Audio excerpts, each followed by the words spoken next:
विधानसभा निवडणूक 2024 ची प्रचार धुमाळी अतिशय जोरामध्ये चालू आहे।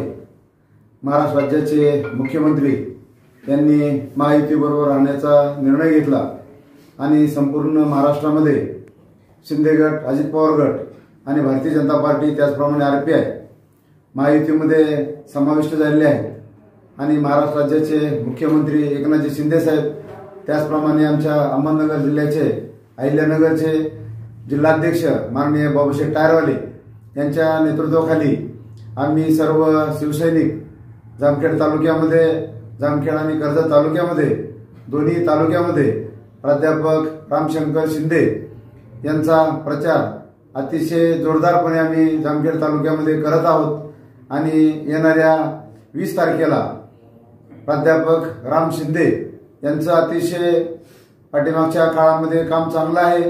त्यांनी जामखेड आणि कर्जत तालुक्यामध्ये तसेच संपूर्ण महाराष्ट्रामध्ये जलसंधारण खात्याचे कॅबिनेट मंत्री असताना संपूर्ण महाराष्ट्रामध्ये अतिशय चांगल्या पद्धतीने पाणी अडवा, पाणी जिरवा, पाणलोटचं काम अतिशय चांगल्या पद्धतीने केलेलं आहे आणि जामखेड तालुक्यामध्ये जो सर्व समाजाचे, जाती धर्माचे लोक या जामखेड शहरामध्ये राहतात आणि सर्व भटक्या, विमुक्त त्याचप्रमाणे इतर मागासवर्गीय सर्व समाजांनी आज प्राध्यापक राम शिंदे यांना पाठिंबा दिलेला आहे। त्याचप्रमाणे आरपीआय असेल, अजित पवार गट असेल, त्याचप्रमाणे शिवसेना शिंदे गट असेल, आम्ही सर्व एक दिलाने शिंदे सरांचं काम करत आहोत। त्याचप्रमाणे येणाऱ्या 20 तारखेला आम्ही भरघोस मताने त्यांना निवडून देण्यासाठी आम्ही प्रयत्न करणार आहोत आणि त्यांना महाराष्ट्र राज्याचे मुख्यमंत्री एकनाथ शिंदे साहेब यांच्या वतीनं मी या ठिकाणी शुभेच्छा देतो आणि थांबतो। सर्व मतदारांना मी जामखेड तालुका प्रमुख या नात्याने सर्व मतदारांना मी जाहीर आवाहन करतो की प्राध्यापक रामशंकर शिंदे यांना आपण भरघोस मताने निवडून द्यावं आणि कमळासमोरील बटन दाबावं अशी मी सर्व मतदारांना या ठिकाणी माननीय एकनाथ शिंदे साहेब यांच्या वतीनं मी विनंती करतो। नगर दक्षिण मध्ये भारतीय जनता पार्टी आणि शिवसेनेची ताकद या आजचं नाही 90 पासून नगर दक्षिण मध्ये 95च्या निवडणुकीत नगर दक्षिण मध्ये 1 सेकंद सोडून सगळे आमदार आमचे निवडून आलेले आहे। एवढं ताकद नगर दक्षिण मध्ये भारतीय जनता पार्टी शिवसेनेची ताकद पूर्वीपासून नगर दक्षिण मध्ये आहे म्हणून 3दा खासदार निवडून आले। दिलीप गांधी खासदार होता, सुजय विखे खासदार होता, त्याच्यापूर्वी या कर्जत जामखेड मतदारसंघात लोखंडे 15 वर्ष आमदार होता, नंतर राम शिंदे साहेब 10 वर्ष आमदार होता।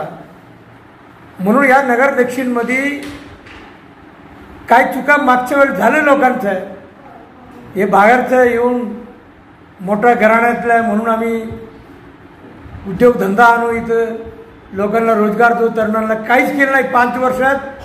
तर काय हे लोकांच्या लक्षात आलेलं आहे, रोहित पवारनी काहीच या मतदारसंघात केला नाही म्हणून पुन्हा या मतदारसंघात भारतीय जनता पार्टी, शिवसेना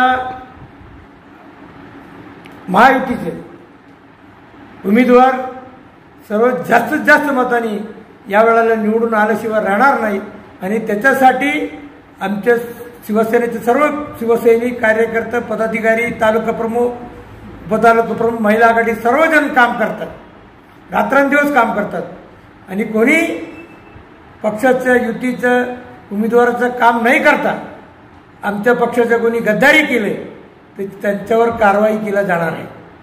वरून आदेश आलेला आहे, मग कोणतेही पदाधिकारी युतीचा आदेश नाही मानता, आमच्या मुख्यमंत्रीचा आदेश, आमच्या एकनाथ शिंदे साहेबांचा आदेश आहे, ज्या ज्या ठिकाणी महायुतीचे उमेदवार असेल त्यांचं काम आपण करायचं आणि त्याच्यात कोणी काम नाही केलं त्याच्यावर कारवाई करणार आहे। आणि या मतदारसंघात जास्तीत जास्त मतांनी यावेळेला आमचे युतीचे उमेदवार राम शिंदे निवडून आल्याशिवाय राहणार नाही आणि आल्यानंतर परत ते केंद्र राज्यात मंत्री पण होईल। एवढं बोलून मी माझे 2 शब्द संपवतो। आमच्या पक्षाचे कोणतेही पदाधिकारी, कार्यकर्ते विरोधात पुढे काम केलंय। आता पारनेरचे आमचे एक तालुका प्रमुख तिकडे प्रवेश केला शरद पवार गटात, मग तसं केलं तर त्यांच्यावर कडक कारवाई केली जाणार आहे।